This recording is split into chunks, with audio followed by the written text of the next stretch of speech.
Welcome to the Slop Temple. We pray this video helps.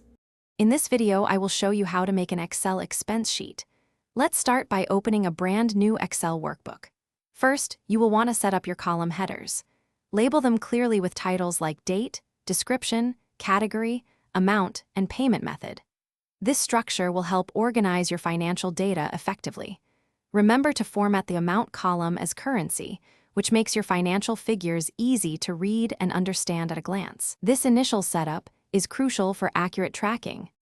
Now that your sheet is set up, it's time to start entering your expenses. Simply input each transaction into the appropriate columns, ensuring accuracy for every entry. Once you have some data, you can use a simple formula to sum up your spending. Go to an empty cell, type equals SUM, select your amount column, and press enter.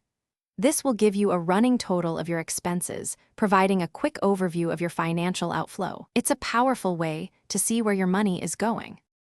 To gain deeper insights, categorize each expense.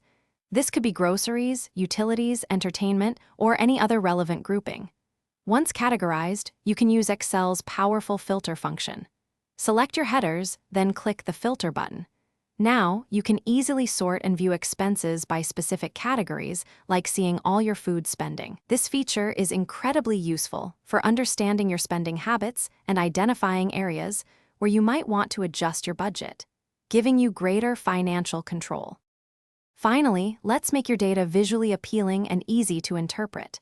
Select your categories and their corresponding total amounts.